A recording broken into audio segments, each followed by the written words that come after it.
G'day everyone.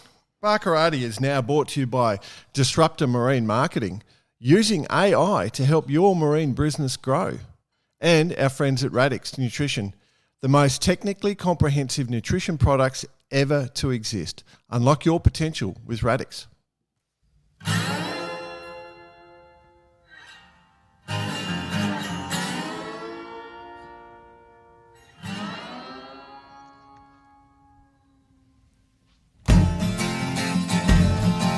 G'day listeners. Welcome to Barkarati the Sailing Podcast. My name's Jordan Spencer and it's that time of the week where we get to hang out with some really cool sailors and talk sailing. But of course I have to share the mic with my two idiot mates. So first off, let's welcome Mr. Brett Perry. Greetings, Exalted One. How are you, Ledge? I'm good.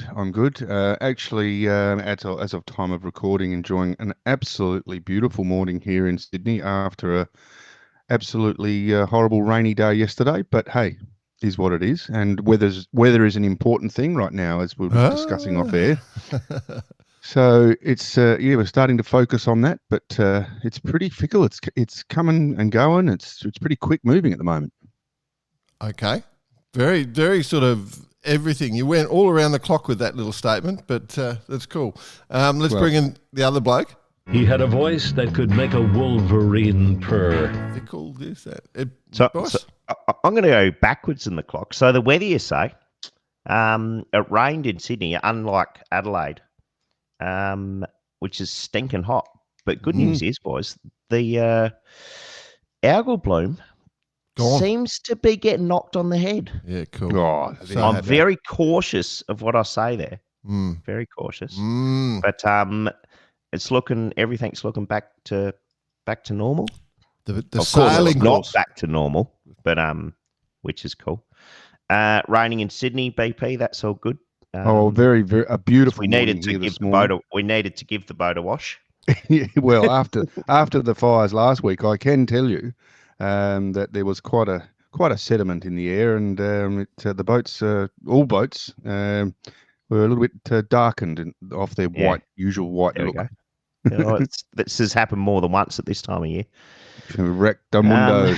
And this next little bit, gents, debating whether I mention it or not. You're going to. Okay. But you're going to take Pointless the debate. piss out of me. You're taking the piss out of me anyway. Yeah. Had to put the defender on the tow truck yesterday. Oh no. No. Oh, what happened? I know exactly what happened. It's a set of circumstances. You know, Front Friday fell off. night, we're all texting widely and who's going to come on, who's going to do this, and I'm on comms, off comms. Anyway, daughter's dance concert Friday night. So I've got the other two, taking them out to fucking Golden Grove. Oh, that's my old hunting ground. That's a long way from your house. Yep, God. It is. So arrive, engine light comes on. I'm like, this isn't good. And I've got pretty much every sort of device under the sun to rebuild a Defender on tour. Yeah, including like a shifter, a Phillips head, and a flathead. Oh, you'd be lucky to have a Phillips head. Including something to read the codes, and it's like, fuel pump action. So still movable, but high risk to bring it home. RAA turn up within about 3 minutes, no worries. And they're like, just, pre-book the tow truck because you got the premium, no worries, you'll be good. I booked them at the end of the dance concert. Can't happen till tomorrow. Damn it. Had to drive home to Golden Grove with the wife and all the kids from Golden Grove all the way back yesterday morning. Get the tow truck, and I mentioned where to take him. Take the Defender, old Gracie. And he's like, don't worry, mate. I like the way you talk to Go, mate. Don't worry, mate. I know where to go. I know the route. Peter, you done this. Oh. I think I was born yesterday, did he say? Not my first rodeo. I haven't told you this, boys, but I actually have invested in a new vehicle to take on the Defender. What, the Mazda? No, not the Mazda. We've heard about your woes, so... No. Peugeot.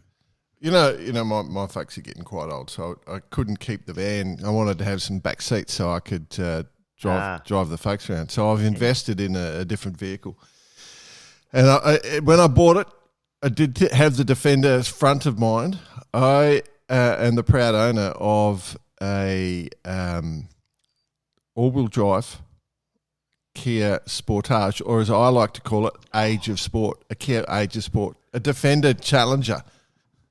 All-wheel drive. Wow. I can go anywhere. Well, yeah. Sport age. So can the Kia Carnival, mate. Probably possibly one of the best cars known to man. Team Kia. Second only behind the Defender. Welcome to Barkarati the Sailing Podcast. I thought you'd give me more grief, but you've got a Kia, so I forgot. Oh, no, I've got one. Yeah, so don't worry. Yeah. What have you got, a Kia Carnival? Yeah. I've got the Carnival, mate. Yeah. Mate, oh, there you go. Second best car known to man. Unbelievable. Well, I'm going to put my rooftop not far behind the Commodore. You got to admit, it's not far behind the Commodore. Well, that's right. Anyway. Yeah. Right. Enough Righto. crapping on about Kias, and we'll take free ones if you are listening, Kia. Loaded with Crocs, that'll be the good thing. Now, Towing a rainbow. I got to say, let's just get this on the record. The rainbow resurgence. I think we need to physically call it. It's the rainbow resurgence, and it's down to Mr. Nick Bice. We've been banging on about this for bloody years. When is it not the rainbow resurgence? Mate, there's another one launched on the weekend. Oh, my God. Yeah, Unbelievable. they're coming. Out of the factory? Did they wheel it out of the factory and put it on the truck? They're using them in this, the program the kids are building at the yacht club, making waves. Doing an amazing job. By the way, Shane, we will get you on. Yeah. We're definitely going to get you on because it's something that we've been watching and admiring, to tell you the honest truth. Well, it goes to the philosophy of how I think we should grow the sport. Remember, I've always, the BK1 was always, it's supposed to, we were going to build a kit and then people could home build it. Home build, because we think that grab an A4 piece of paper. That's it. Get your A4 piece of paper, fiberglass at each side, and you're good to go. Whereas the rainbow is just grab your pencil case. I think you made it X studies. Yeah, that little tin thing you built in year 8 in metalwork at school. But yeah, no, it's I honestly believe that if we could create cool boats, excuse me, you can build at home. I think that's the pathway. You won't undercut all the boat builders. You actually bring more clients in for them, and I think a bit of home build action is the way. It'll grow the sport again. That's my theory. Home build action. Yeah. Right. So, speaking of this little team, when we formulated created our Barkarati team, we didn't realise we had such a good combination for discussing the Sydney to Hobart. I mean, we have BP here, who is the Hobart savant. He is the man. He's the man. Without a doubt. He picks the winner every year. Not this year. I'm out of the loop this year. Oh, no. That was a great way to throw my intro. Obviously didn't read that bit on the run sheet. I'm happy to accept it, though. No, it's okay. I'm only joking. I'm happy to go the long-range weather forecasts. Nice. And so that helps planning and, deciding if you're going to go south. And then Mr. Bice, he's always perpetually in there on the front runners trying to make it happen. He's a young man that looks like an old man because he's got so many miles at sea. Ari. And all that. As I say, with my old pipe hanging out my mouth. and sou'wester on. Why have you got your sou'wester on? You're inside. and responsible for making all those boats go sailing because, he builds all the masts for them. So there you go. Anyway, so because of that expertise, of course, each year we do a bit of a preview on the Hobart where we actually run through it. And we're going to do that this week. We're going to have a bit of a look at the Hobart. No special guests. We want to do our bit. We'll bring in some guests. They're all lined up the yin-yang, actually. So we want to discuss the Hobart. Anybody want to throw anything out before I do the sort of basic foundation for it? Well, why don't we start with, of course, Tuesday, the big boat race. Start with the big boats, and then we'll roll through it because let's set the we can give a bit of a running documentary of the big boat race. Okay. Yep. Bicey. Anything you want to go with, Bice, just before I'll throw it?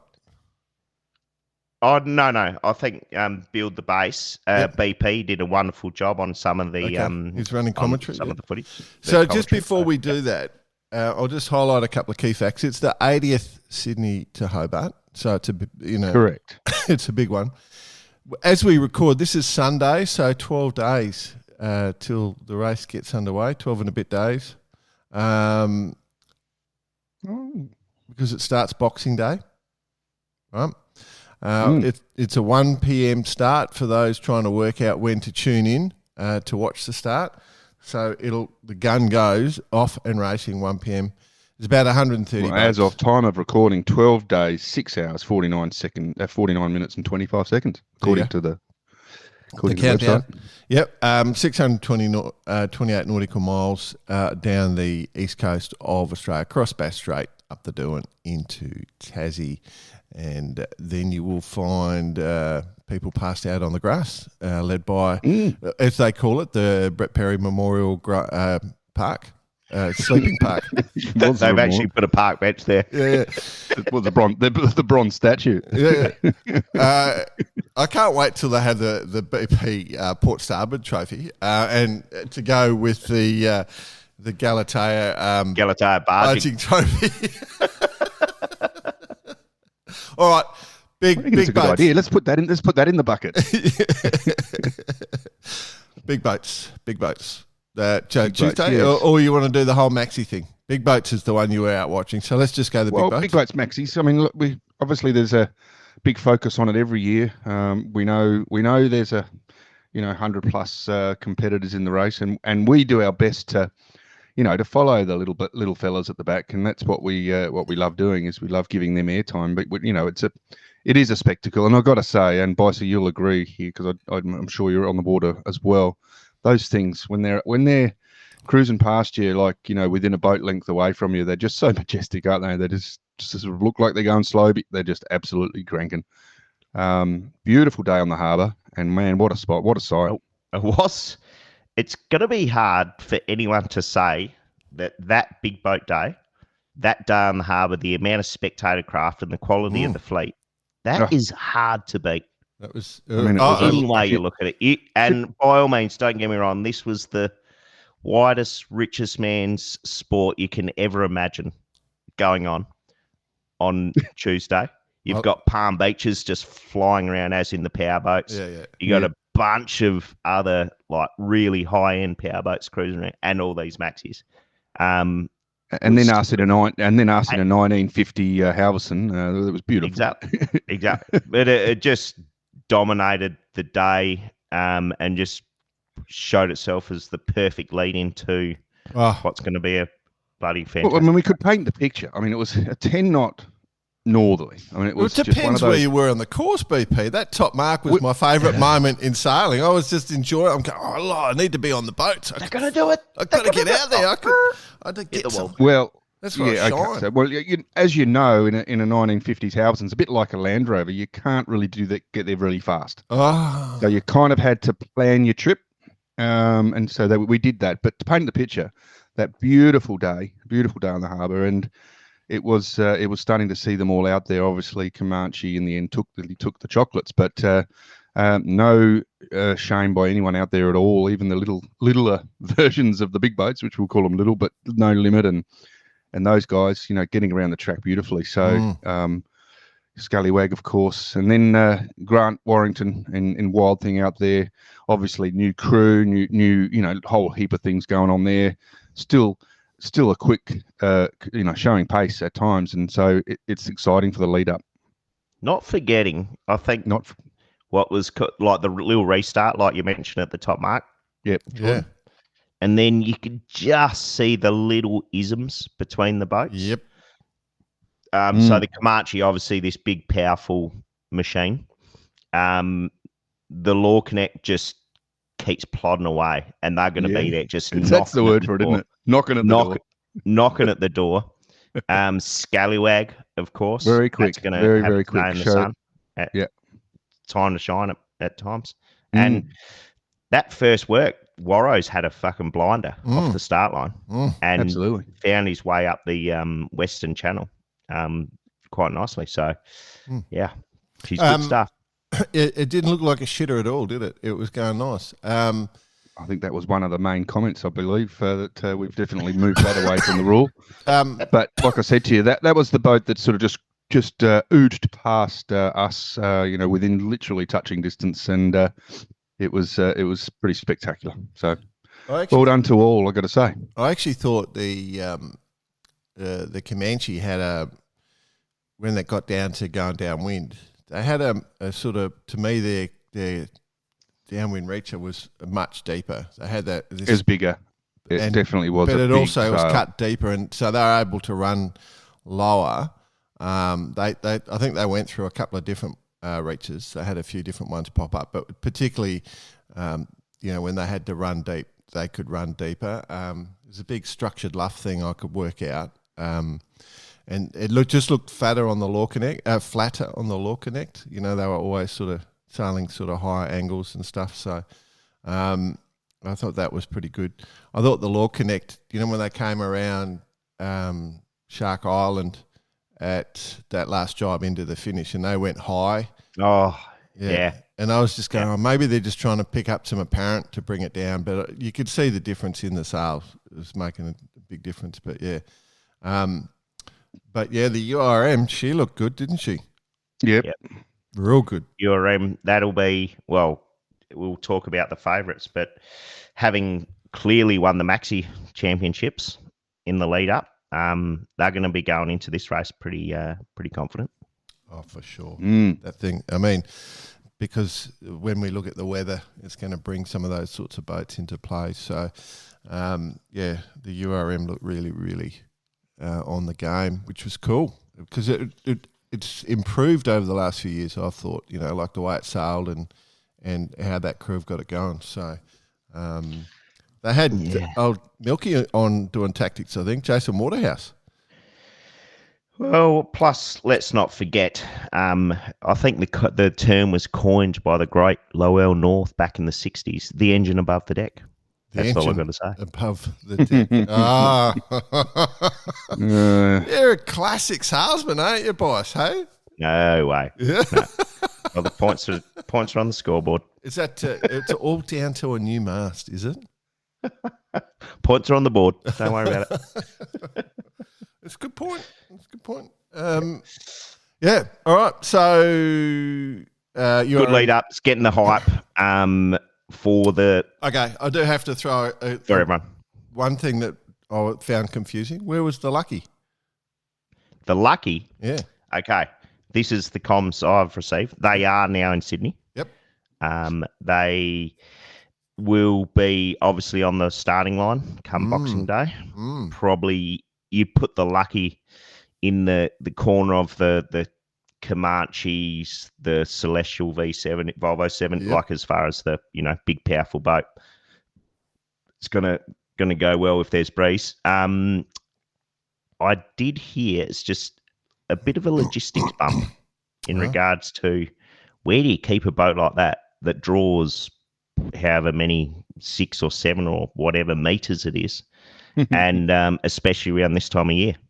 So to actually find I heard it was a berthing issue. That may or may not be true. Just put it in. Allegedly a berthing issue. Yeah, over near BP's place. Over there. What's it called? Plenty of space over here next to the palace. A couple of moorings out the front. What's it called over there though? And that development, the white something. The White Bay. White Bay. Bay. I mean, regardless, it's not a logistical, and given the time of year, given also the crew, majority of the crew being, I guess, not from Australia, and being quite a bit before the Hobart, it is a big task getting 25 people. The Kiwis have had it for Sydney. The last month. They've done fine with it. What's that? The Kiwis have had it for the last month. They've done fine with it. It's been parked up in New Zealand. That's right. One of the magic little bays that it's spread up and down that coastline. But not with 25 professional crew working on it either. and needing to be on site to compete in a race. Right. All right. Anyway, so the lucky has to be thrown back into that equation. Is when we're doing the thinking about the boats for the Hobart, the lucky comes into the discussion because that thing is going super well at the moment. So and has its whole career, really, hasn't it?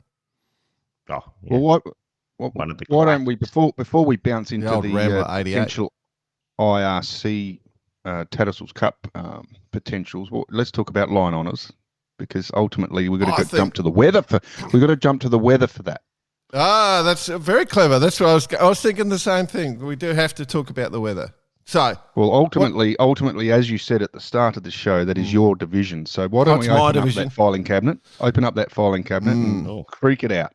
Well, all right. So last week, I sort of said quickly, I was thinking that there could be a bit of a front or a low pressure thing coming through Boxing Day into Sydney. So, and it looks to me like if you look at the models, it looks like there's a fairly significant low pressure starting to set up down near Tassie for that time of the year. And so it looks likely that it's going to be the main influence. So like on start day, you'll probably have the centre of the low just to the west of Tassie. So fairly strong southeasterly coming in to Tasmania.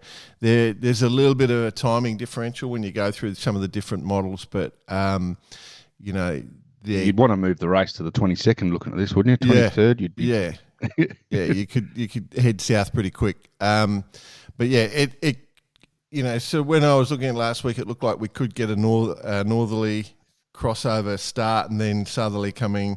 It's still some of the models show that, but the likely system and the notes what I've written on the notes here is, could it be 100% upwind for the Hobart this year? But I would say at the start, strong southeasterly, and that could hold for a few days. It could get quite awkward after a day and a half in terms of, off the coast of Tassie as the wind at that the centre of that low moves across. So the quicker you can get south, I think probably the better you'll be. So I'm wondering it could be a bigger boat will have the chance at the win from the Tattersalls Cup, the overall. But then like your SNS 34s might necessarily have the chance. Go on. Oh, I was just going to say, I mean, we're still touching on the line honours sort of thing, but okay, line honours. But looking at the cabbage tree, the old Love and War, she was up there for a long time, upwind, leading the race, boys.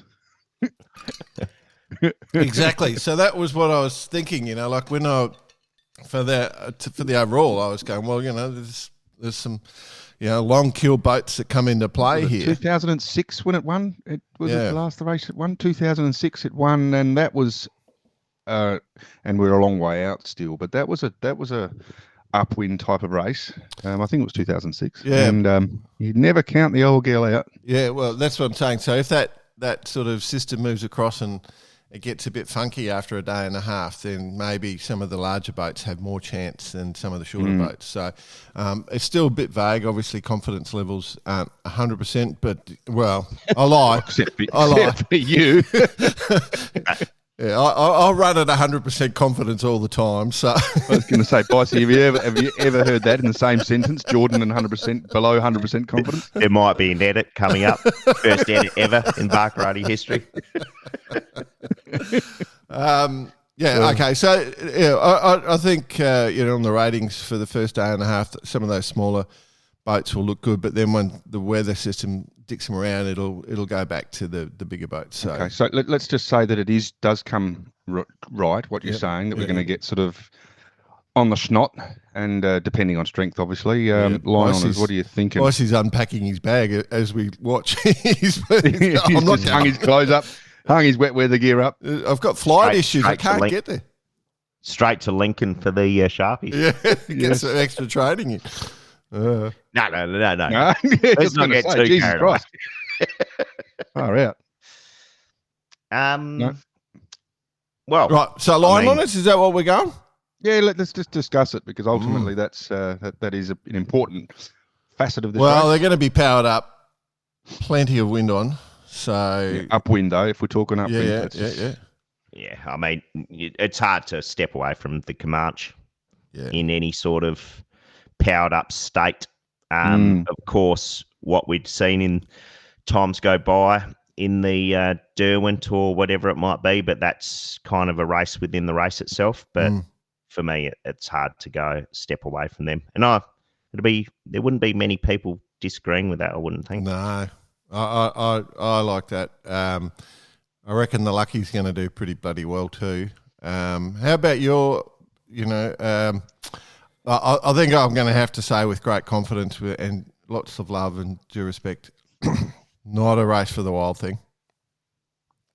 No, that would be correct. She's under-keeled now, so lacking writing moment, one would say. We're going to see a lot of the keel is the other thing I would suggest. Well, we already have.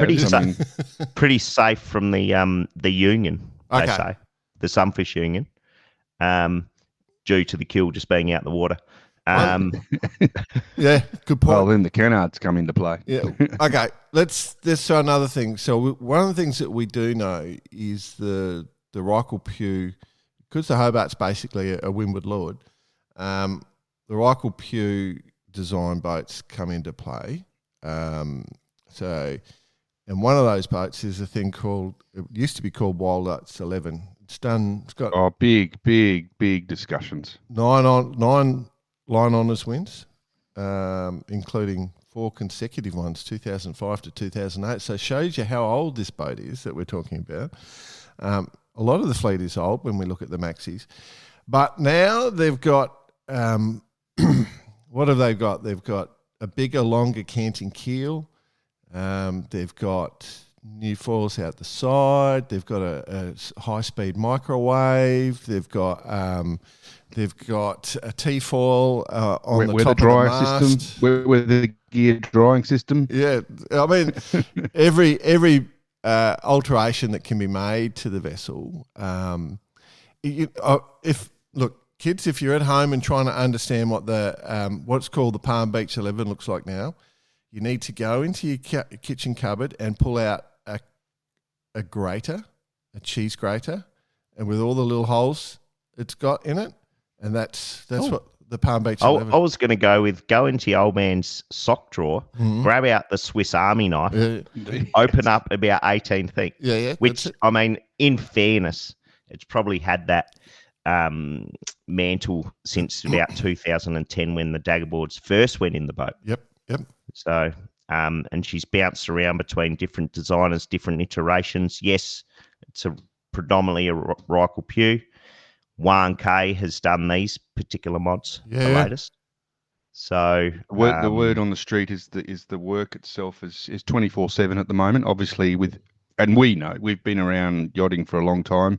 Doesn't matter what date you put on it, but there's always going to be delays along the way. But the work itself is absolutely stunning. The job itself is looking fantastic. The only thing that stands in their way is time. Well, what we do know, though, and we don't often hear it, you never miss the start. So they'll be on the start line. Regardless. Oh, yeah. I don't think anyone's debating that one. But it is the 14th of December. It's not out the shed yet.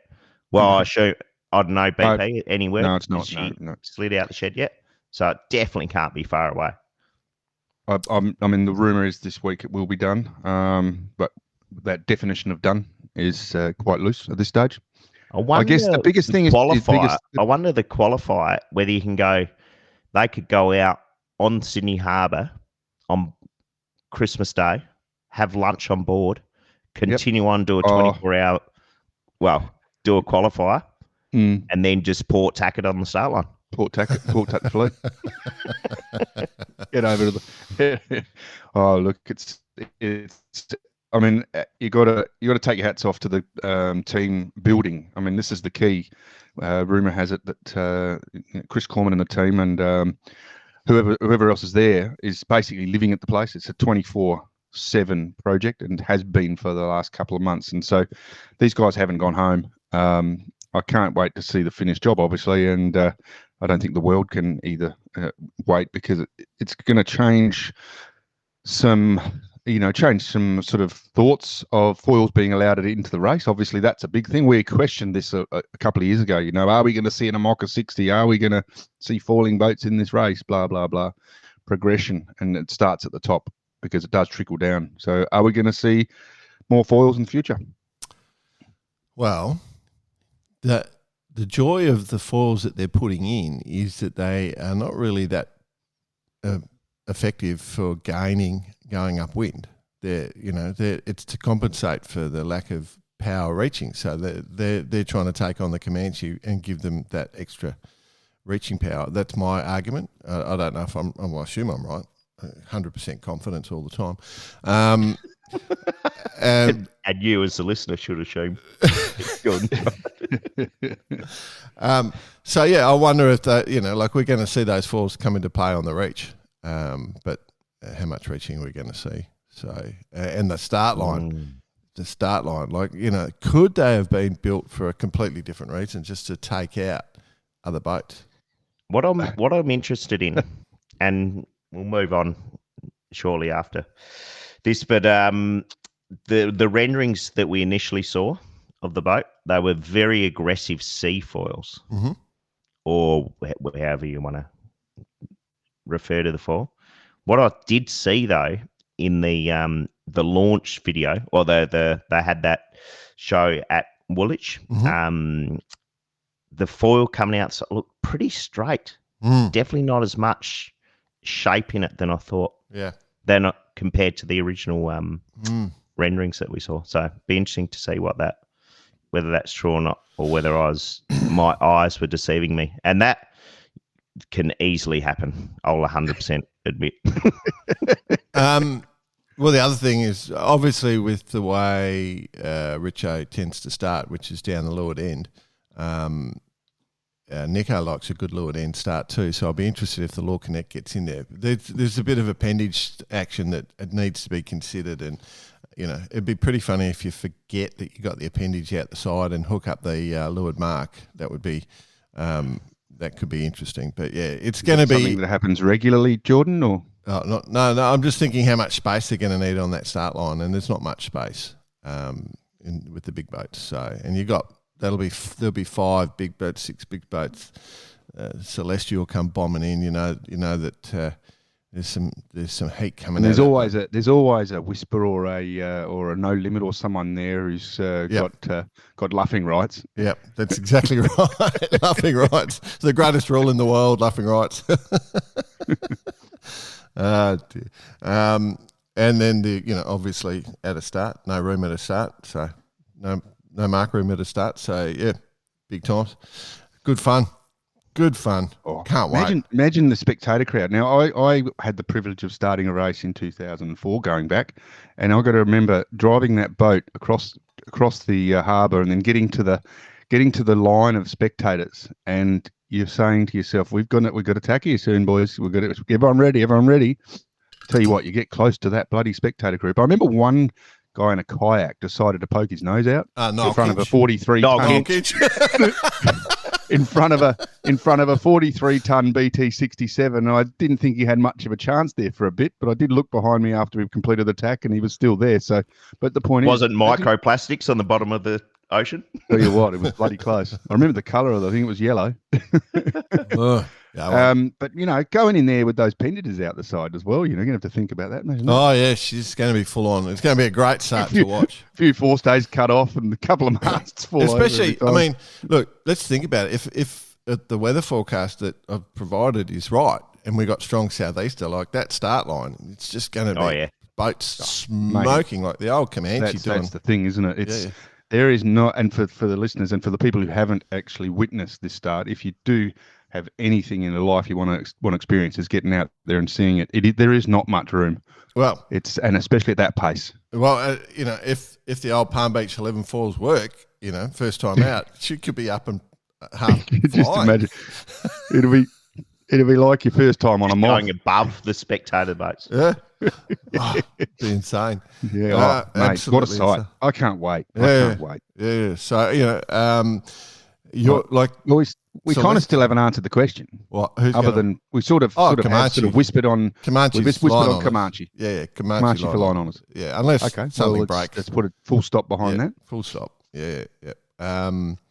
She's going to be good. Lucky you'll be smoking. Obviously, the biggest thing to take into consideration is the strength of this breeze, because ultimately it was their downfall in the last race, wasn't it? A main still issue with reefing. Big bit of kit to reef. Well, in fairness, when the main did break, from what I understand, during a jibe in about 35, 40 knots. Yeah, fair enough. So, maybe not so much of that, according to the forecast, Jordan. Yeah. That's the official. Pretty hard to forecast, break of your course. battens on a jibe when you go. Don't go to the bomb. Don't go to the bomb.gov.au site. No reason. Jordan Barrett's Spencer. Yeah. All right. Okay. Well, what about actual race winners? We got any thoughts? Well, I mean, if we're talking pressure, that bloody Volvo 70 thing's looking pretty crash odd, isn't it, boys? I think if we can do more than 11.3 upwind, get the foils working, as in the dagger boards, it's pretty sails above its rating, the boat. So that's going to be... Don't say that. That's going to be what the differences will be. Yep. What boats or what conditions are going to suit the boats to sail above their rating, and how wide is that angle? How wide is that window? Yeah, that boat goes well. There's no Big question. comments there. That boat goes absolutely well. Like, so even, like it hangs with the big boats uphill. And then, if you turn downhill, she's definitely, and it's windy. She's not going slow. That's for sure. So Celestial's definitely one of the boats I have. I mean, there's obviously an asterisk when you look at the Celestial crew. You've got to put a little asterisk there, so. I'm just looking forward to seeing this weather forecast play out, because if it is in the southeast early, that's an interesting window for the boats at sort of the back end. If it is gonna flick, how quickly it flicks through, because we all know that once the boat gets some breeze from reaching and downwind, that's where the numbers change drastically. Yeah. So got to keep an eye on that. But as it stands, if it's upwind the whole way, we're sort of leaning potentially to a Sydney to Hobart trophy in one Nick Bice's cupboard behind him. I'll tell you one thing. He's going to dedicate it to Barkarati, of course. We all know Rob Greenhouse. Spoken Yep. about him quite a bit on the show. Yep. And just chatting to him about him. And I'm like, oh, what do you reckon, Bob? If we get to do what we'll do, we'll win. That's fine. No, just nonchalant. Yeah. Yep. No, but in all honesty, that window to me is key as to how wide each boat's window is. In regards to, if it's 50 true wind angle, is that the boats like the Comanche, the Lucky, Comanche and Celestial, Lucky, just a bit more form. But is it, if it's 15 knots and that wind speed, does that bring in other boats like the URMs and the URMs? Yep. We've always stated Connects. though that the 60 to 70 foot range is a very difficult range to predict, because they have a very tight sort of window in relation to boats that rate well, like the TPs and the bigger boats. So they're kind of in that mid range. You know what I mean? Because we're not really talking about the TPs taking too much a hold in this race. Well, they're always in consideration because they're in that sort of magic rating spot. So the one TP, I just think upwind the whole way. I don't think. Yeah. But then I was going to throw out the Jaybird because it's a little bit more solidly built, a little bit heavier. So I wonder, it's gone pretty well, the old Jaybird, until it goes light. That's when that one suffers. So Ocean Crusaders Jaybird, friends of the show. Best of luck. Chasing Female Skipper Award there as well. they might have a time to shine. And one thing, if they will have rum on board, so they're definitely. But that thing goes pretty well, and if it's going to be windy, it doesn't have that weakness that some of the other ones do. Obviously, worth mentioning, due to their Cabbage Tree performance, and the first leg up to Cabbage Tree is Maritimo Catwincher, obviously. Fine-looking vessel. Fine-looking vessel. Fine. And, of course, with Speezy on board, anything could happen. But, hey, we were coming into Sydney Heads, and Bicey, I think you guys had been probably packed up, finished your drinking session and gone home and on a flight home by that stage when we came in through the Heads. But we were coming in through the Heads about 8 o'clock or 9 o'clock at night after some tumultuous weather off the coast. They had just rounded Cabbage Tree at about 5:48 p.m. that day. So, it just shows how the spread of this field. And that Catwincher, I don't know, Speezy doesn't do something to not win. You know what I mean? If he gets the window, is he thinking what's the secret formula? The secret formula. You need to sail through 18 fronts to get the win.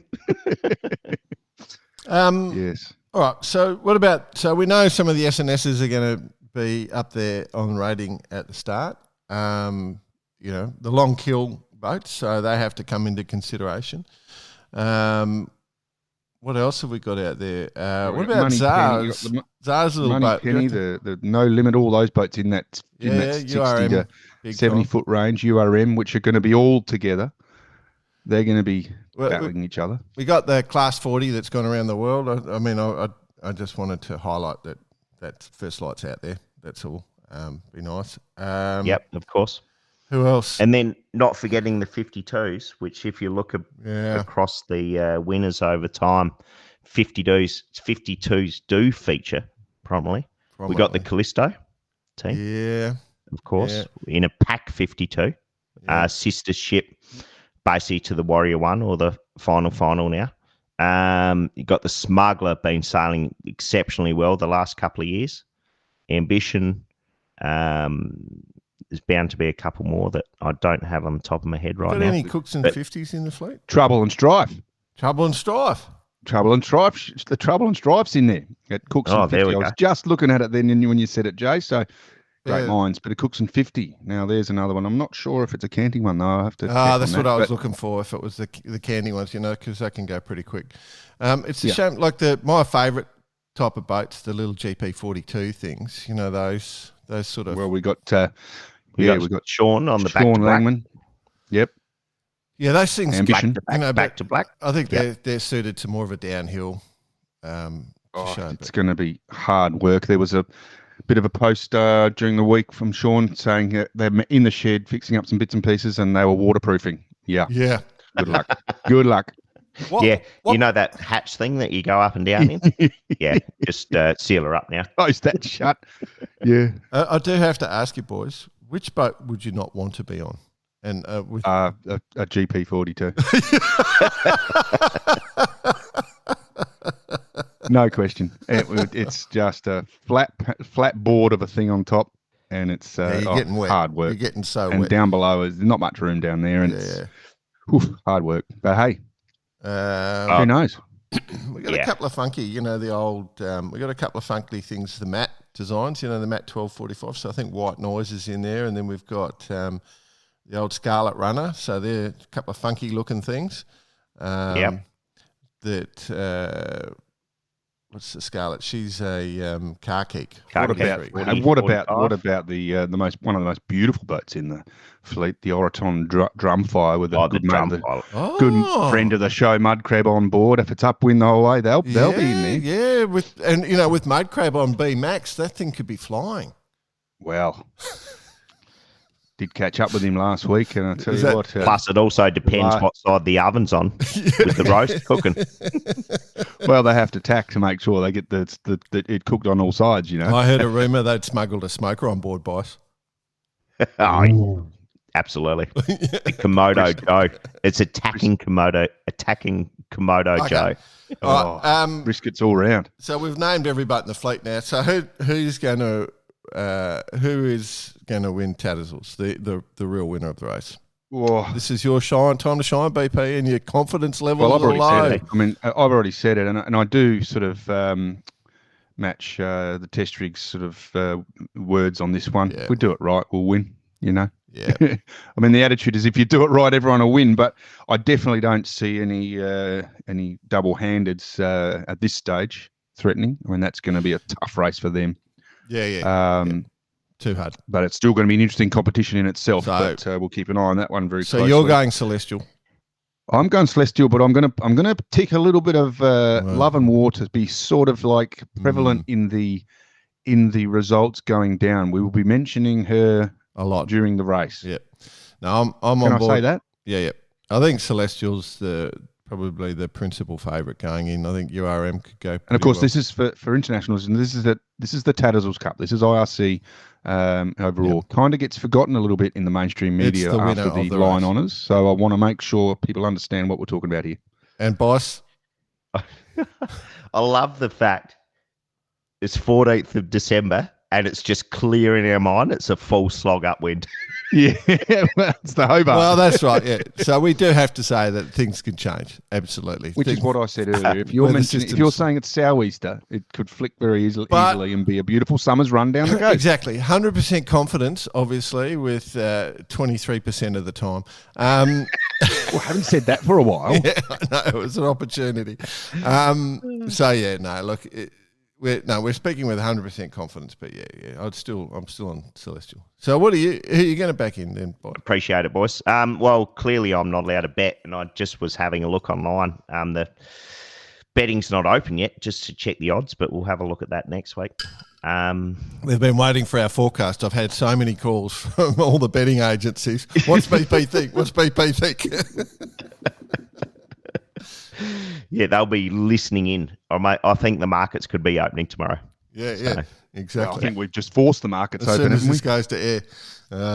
Yeah. Look, put it this way. By all means, it's obviously condition based. There's a handful of teams, full professional teams, that are going to push these boats the whole way. It's no longer a 3 or 4 days at sea, as it was back in the day. It's literally a sprint.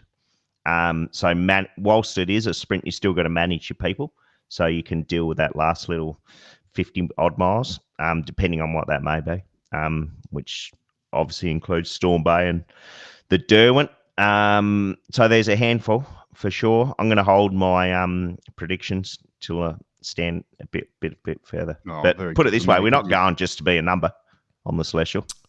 Yeah. Well, Why would you? I'll tell you what, you're a bit of a limp dick on this forecast. Oh, no, on the break. Yeah, well, it's not all about us, but we'll probably win. There you go. Yeah, we do it right, we'll win. No worries. No, I'm pretty strong on it. I think. Wow. Yeah.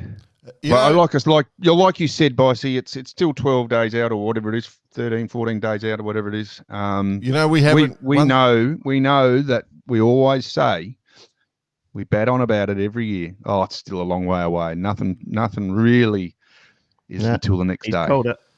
Okay. The one thing we haven't thrown in, the last thing we have to throw in is, and this is where the bookies will be double checking, who's done the big order of the Radix Nutrition. That's you can make who's planning for being out for many days or keeping their gear on full board. But yeah, if you're going south, you've got a couple of weeks, so you want to get onto it quick. But Radix Nutrition, just jump onto their website, use Barkarati as your discount code, and every time you're heading down the coast, you'll be going, I'm enjoying my Radix, thanks, boys at Barkarati. They'll be yelling out as they go past you or you go past on the Celestial. We've got some reverse curses in this race, by the way. So seriously. they will be trying to maximise their performance, and the only way to do that is to eat right. I mean, gone are the days of snakes and Mars bars. Not in my house. No, and that's just breakfast. Oh dear. I tell you what, I did do the obviously, as you know, I did do the cabbage tree last week. Hadn't ventured offshore. Well, offshore. We say offshore. Haven't adventured in a long race for a while, and I wasn't involved in all of the catering and all the sort of organisation. Just sort of rocked up and got off type of thing. But opened up the food cupboard, Ugh. Snakes, jelly beans, Yeah, Mars yeah. bars, Snickers bars. Yeah. I'm going, oh my God. And I tell you what, you feel it. You Yeah. do feel it. You do. It's All just right. not. It's just not cricket. All right. Well, let's talk about some of the other events that are happening that we want to highlight, because it's not just Hobart, so we do want to move on. But best of luck and safe travels for everyone going south, particularly those going on planes to come down as supporters. You know, it's they're the hard yards, the supporters. Now we're talking. Yeah. Exactly. Capel Sound Invitational, boys. One of our big Yes. favourite events. I was desperately trying to get down there this year. I really did actually try. 27th to 30th of December, the Rye and Rosebud Yacht Clubs in Victoria, where you just reach along on along the sand between the yacht clubs, and they go in the best possible conditions. So if you're in Victoria nearby, you've got a boat and you want to go for a yacht, go and join in and have a bit of fun with some great people. You know, you can get the classic reaching conditions exactly where they're located. Good little test run for the Palm Beach. The only thing, you just got to keep it up on foils and not drop to be just on your bilge keels. Yeah, that would on be the sandbar. You know what the interesting thing, boys? It's the 80s edition, this one. So they're looking for a bit of dressing up and fun. Look, great fun regatta. Best of luck to everyone. Definitely. The minute they said it was the 80s, that was that's the theme for me with my haircut. I've been running the 80s haircut. The flat top and fluorescent coloured board shorts, Been running skin the tight board 80s shorts. haircut since 1972. He started the trend. He says, "I'm gonna create something in the 80s. I'm gonna create it. I'm doing it right now. Dear. Need a flat top."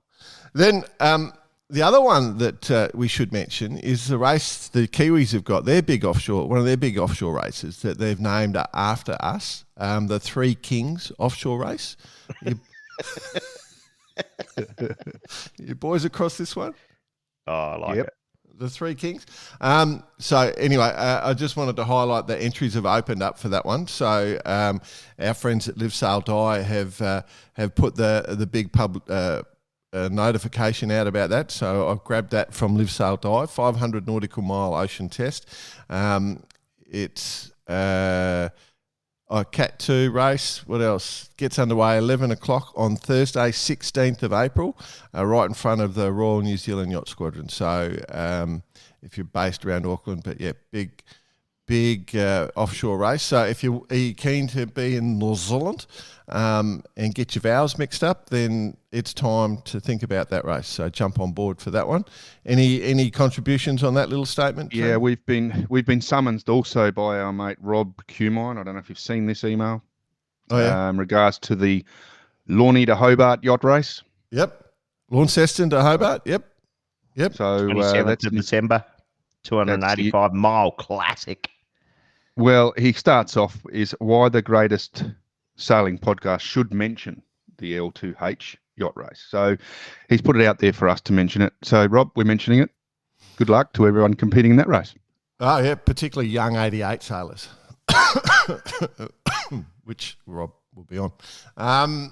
Sail Brisbane this weekend. So if you're in the lovely place of Brisbane, where I am, or just above, Sail Brisbane, so all the Olympic classes are getting out to play, which is great because the Olympics in 2032 will be here in Brisbane, and the sailing is being held 2 days drive north. Perfect. It's lining up perfect, beautifully. Classic Australia. In the next couple of towns up, just a couple of towns over. Yeah, just up the road. Are we in the right place? No. Just if you turn right at Wetherill Street and head up that highway thing. Yep. Yeah, a couple of days you'll get there. Couple of days. It's so Aussie. It is a classic. Boys, We should get Ted Brockhurst on and just mentioning things like he's the guy that ran across Australia. Yeah, Remember, Perth to Bondi. Yep. Yeah. And that would just be a classic. Oh no, I'll just run up there. Yeah. just run. It's just a short run up the coast. Oh, dear. Yeah. Jack Lloyd, Listener of the Week, boys, presented by our friends at Vycobi. Win a couple of $100 worth of Vycobi gear if you have the most interesting contribution in the last month. We did ask for some feedback on the ORC discussion last week. We got some feedback on the ORC discussion. Well, yes, we did get some feedback, and we've had a lot of intel going on back and forward, obviously, as well. Some on the private lines, some on our socials. So, yep, go for it. Oh, okay. Right. Well, we've got Disney come in. Bolger. I think we need to talk to Mr. Bolger. Man, we have a lot of respect and time for. Boys, you've had some great episodes lately, but the XR41 discussion wasn't one of them. Too much tap dancing. I get it. We don't want to go negative. I've been at it since the 70s. When my family built a Peterson one-tonner, I've seen the rating systems come and go. CCA, off-soundings, IOR, PHRF, IMS. Either a rule is a VPP or it's political swag. Both can work, neither is perfect. In between is fatal. Any real VPP rule should never make big model changes quickly unless the model suddenly produces bad boats, slow, ugly or unsafe. When a VPP rule changes its model quickly in a reactionary way, it's actually become a political swag and is likely to go extinct. The XR41 seems to be exactly the outcome that a rule should want, optimised in a way that makes a better sailing boat. And the builders were open and transparent about their process. I'm guessing they were transparent because they thought the ORC was a VPP rule. Joke's on them and likely all ORC fleets. Okay, one, tap dancing. Yep, 100% we were tap dancing. Me particularly, I was desperately trying not to step on toes, but I agree with what you've written here, Chris. Absolutely, 100% agree. I'm going to come out and say it. I agree. The boat's brilliant design. We want better, faster designs. I've had some amazing phone calls this week on rules. I've been on a bunch of conversations with people. We're probably going to have to do up a follow-up episode on a few things. But there's a couple of things. Well, the peace pipe, as it says, has been lit, and so it wasn't just us that were talking about this. This was a big thing this week in relation to how it would all pan out. But the hand was pulled out to definitely shake towards both teams, both sides of the party. So and I agree with you also, Chris, and Bolger, that is in relation to that, but we have to be very careful as well what we say. We can be opinionated, but we also have to sort of listen to both sides of the argument. It was huge. That's bullshit. I should have been on. Huge. I know I missed it. I would have been completely. You would have been but that's why you're here, boss. You're the one. You're the one, right? But the point is that we brought the topic up because of that exact reason, and it has created a large amount of response, which is good. From a bloke we've never heard from before, Mark Disney. Okay, so we keep it polite and non-political as ever for the Barkarati. Maybe just tally up the responses on social media to the amazing latest chat about ORC and just share what the consensus is for or against the ORC decision by numbers. We know whether that'll be your department, Jordan. Count that shit. Yes, Brett and Nico know they're shit, but for ORC retrospectively to withdraw the prize from X-Shots when they had won fair and square under the incumbent rules is bullshit. Sure, as Britt says, review the rule as always, but do it for the 26th season going forward. Don't repeal the 25 award. It's a good comment, that one. Yes, all you boys are right. Ultra-performing yachts under the rule, IRC, ORC, discourage people who can't win from partaking. My boat is a fast one because it's red, but loses every time on IRC against 40-year-old boats because of the bullshit 1 point per year discount based on the allowance for nowadays non-existent osmosis and associated increase in boat's weight. I get discombobulated by it all. Apologies to Nick and probably Brett if I got a bit polysyllabic on this one. Google the big word, boys. Yes, I know what you're saying. From Mark, hung like a Norse. He loves a laugh. Well, he's in your wheelhouse there, Jay, in regards to words. Yeah. So, not the hung. Not hung like a Norse. Go easy, boys. Yeah. Yeah. So, but it's true. I mean, both emails are along the same lines about how it's been handled, and I think that's what we were saying as well. It wasn't handled well, and hasn't been handled well. Yeah. I guess that's a retrospective thing, but hey,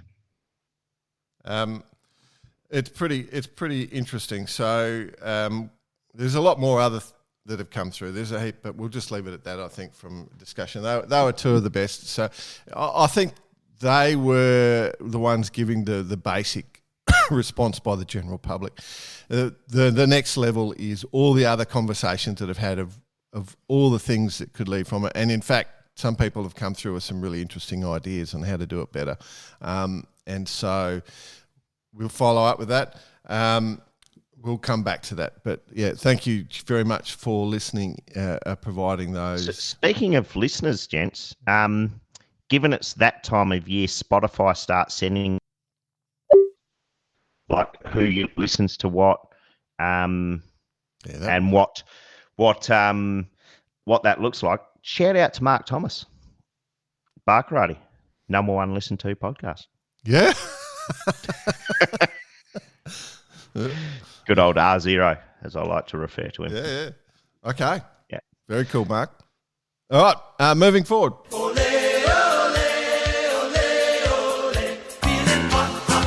It's hot time with Bice. Not sure what else you can talk about, Bice. We've done all the cool shit. We're pretty much done. Sign her off.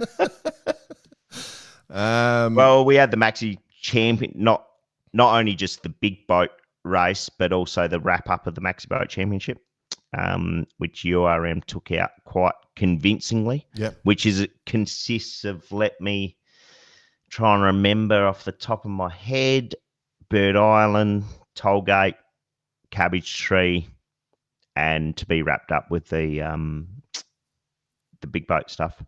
But URM clear standout. Yeah. So it's going to be have they written their thank you letters, Southerns? Do you know? Oh, you'll see it on the social. It's coming up. Yeah. So that's a good build up. Obviously, there is the Southern Cross Cup goes on as part of this. So yes, which is newly introduced. Which is what is it? Cabbage Tree, Sydney Hobart, and the Trans Tasman thing where they go across to New Zealand. New Zealand, bro. Yeah, choice boat. On the other side of the country, we've got the Clipper Cup, arrived in Freo. Oh yeah. So there was some interesting headlines going on. So all the Clipper entrants are landing in Freo. That's right. I think they're all there now. I did see some headlines about a boat coming in with illegal crews or illegal things on board at exactly the same time as the Clipper boat. So hopefully there was no correlation there. And given we're not in the, let's call it international waters with a few gunships above. Yeah. But, they come in, so they're in Freo now. But my God, Fremantle, there's so much happening in Western Australia next year, this coming up because, obviously we've got, all the national, I think there's like 470s, 420s, there's a whole fleet of things, all the F18s, the Hobies, so there's world champs for those. And for the F18 guys, I cannot tell you how many times I've rung to try and organise and do a thing for you guys, but no one returns the calls. Just so you know, if anyone out there's an F18 listener, I have been trying to pull it together for you guys. There we go. Cheers at barkarati.com. Cheers at Barkarati. Right in, because we're definitely trying to do something for you guys. So, and then Sail GP, and then the highlight of the program, the 505 Nationals. So I think the OKs are on their way. I noticed a huge container of OKs heading with the #1 ranked OK sailor in the world coming down for their Nationals, the Australian Nationals. So one of the great poms. So there's plenty going on in Western Australia. It's going to be fantastic for them over there. So yeah. And And then what else we got? The Globe 40s. Oh, they're just starting to arrive in Sydney. Yeah, I saw that. We've got a few in Sydney and a couple just come through Bass Strait now. Yep. Maybe we could tap into them, just check what the Sunfish Union are doing as they head up the East Coast. Get a bit of a heads up pre-Hobart. Yeah. I mean, you know, the one thing I did think we should do, my friend, is I wonder if we do have some friends on the Famous Project, and it might pay next week to try and go live. Go live to the boat. Yes. Because I think they're about 2 weeks in now.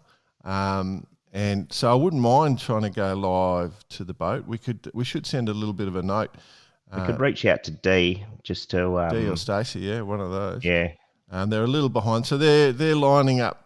They're in the Southern Ocean now. They're going to go underneath Cape Town by the time you listen to this. So we got a week, and within a week they might be right underneath us. So it could be a good little conversation. FYI, if you are listening on board, ladies, brisket. Of course, it'll be on. Of course, open offer. Yeah. Ready to go. Yeah.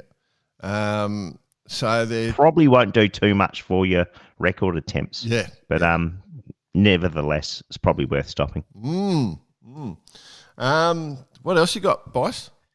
Well, that's kind of it. I mean, the majority of classes now, and I speak specifically of Oz and New Zealand, just due to that's, where a lot of the action is going at the moment. The only other thing we've got at the moment is the Youth Worlds, of course. Oh, yes, in of course. Portugal. Yeah. Best of luck to everyone.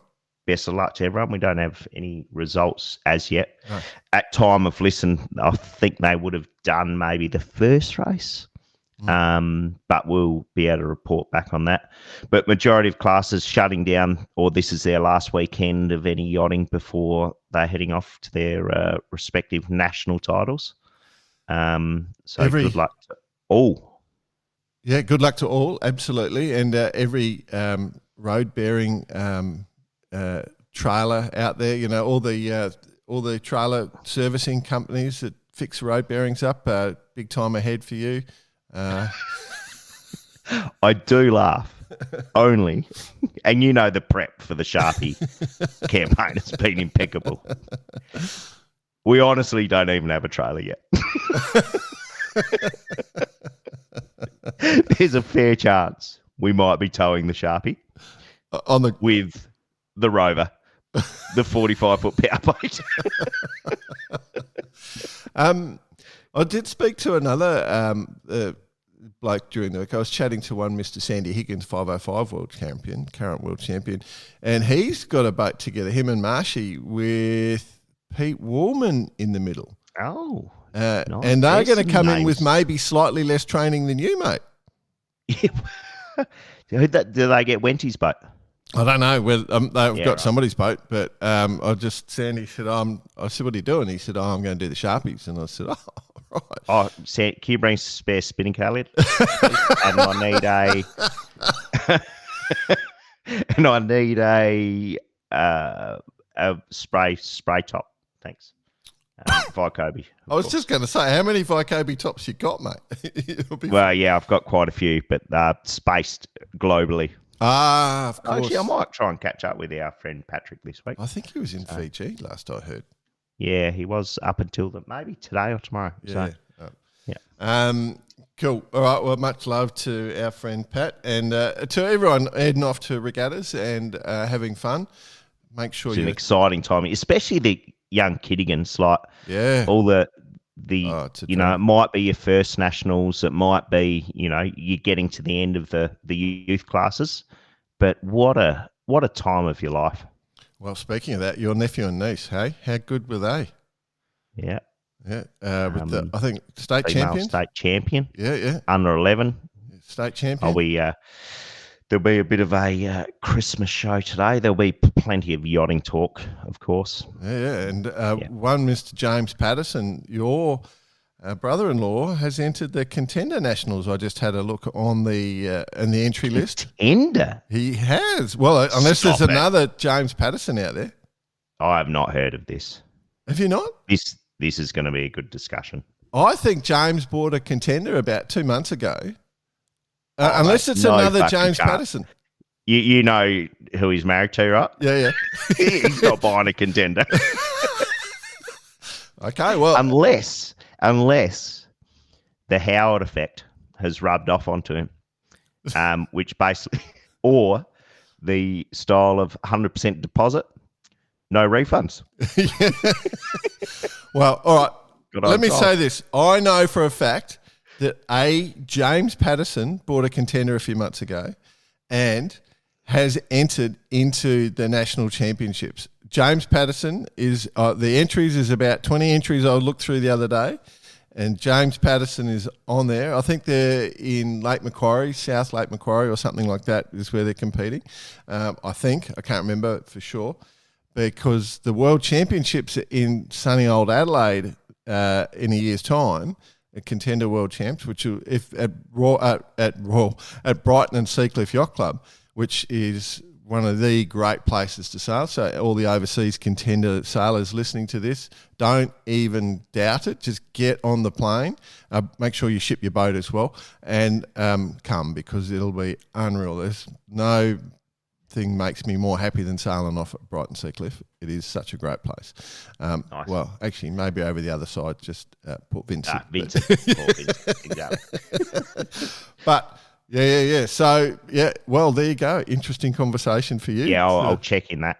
And if it's not the James Patterson, it may be the author, James Patterson. Oh, so of course. We'll see. Yeah, there's multiple James Pattersons. Avid sailor, of course. Yeah. All right.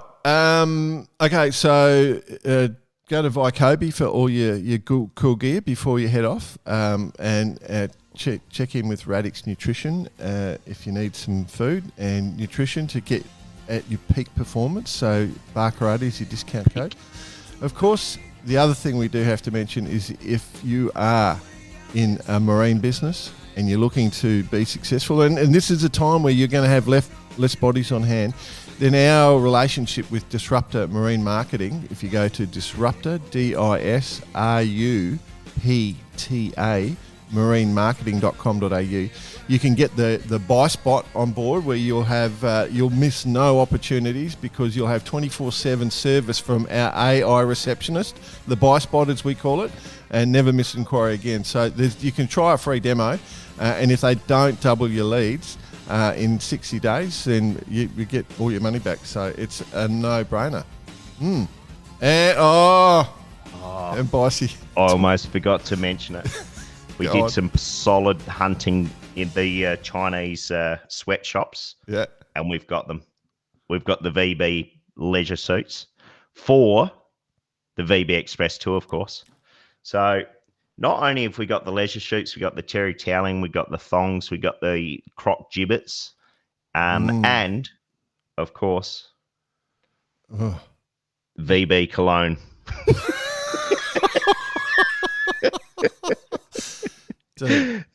Some say it is regurgitated from the night before. Others say it's the best smell. Mate, you are fully sharpied up. That is full Sharpie approach. That is gold. Like, imagine how good that would go down at Capel Sound Invitational. VB's full. Did we not prepare perfectly for this Nationals coming up? You've done everything right. As a despite coach, the trailer, despite the Spinnaker, Elliot, despite a few things, we're basically on track. As a coach, I'm very proud. All right, let's call it. Great week. Nice, mate. All right, see you, everyone. I